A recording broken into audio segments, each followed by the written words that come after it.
Our son is 39 now. He was 31 at the time that we found out that he was addicted to meth. When we heard that, I was thinking of who can we call to pray, and Rod, my husband, was thinking, we're not telling anybody.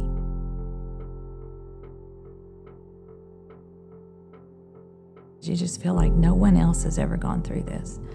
And you have a stereotype, most people do, we did, of what people on drugs, look like. And it certainly wasn't our son, it wasn't our family.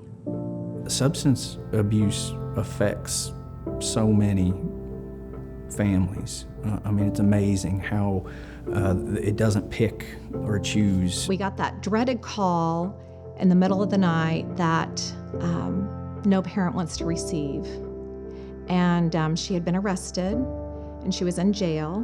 She had drug possession charge and a DUI. And when I began to go through her things in her room, something no mom wants to ever uncover, but finding used heroin needles in her room that my children had access to. We kept trying to find a way to make life better, but we couldn't. When it comes clear that everything you have done is not working, then that's the point where things like Parents Helping Parents really save you. The first time I walked in, it was like a breath of fresh air for me. The main thing that we felt and what we found were resources, and we found like-minded people. We found a community of people who were walking in the same shoes as us. We would go to every meeting during that time and read every book, read everything we could on the websites. One of the things I did at the very first meeting I went to was I got a book to read because we knew nothing about addiction, nothing at all. This was one I read just this week. It says, "I thank my friends and Parents Helping Parents for bringing me out of my small world of suffering and showing me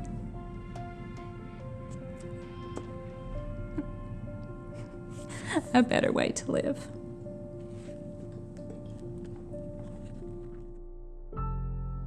We had paid for a place for him to live. He was driving a vehicle we provided. We were putting gas in the car. And the speaker was talking about enabling. And it was after that we had to make some real critical decisions. And I think only because of everything that we learned in Parents Helping Parents, we realized we were not allowing her to hit her personal rock bottom.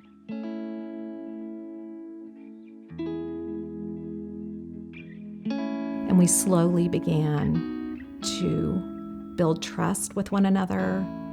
And slowly, very slowly, we began to offer what we had with reservation, but with love.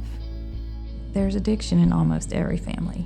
For us, our journey continues. And once we started talking about it and saying our daughter has this problem, then that gives other people the freedom to open up and then find the help that they need. Now that we have the understanding that Parents Helping Parents has given us, we know that it's not up to us. Doesn't mean that the fear and the anger and those kind of things totally go away, but it takes the focus off of them and helps you get back to your own life. And for me, this was not in my storybook. But you know what? I wouldn't change it for anything now, because it is part of her story, and it's part of our family's story.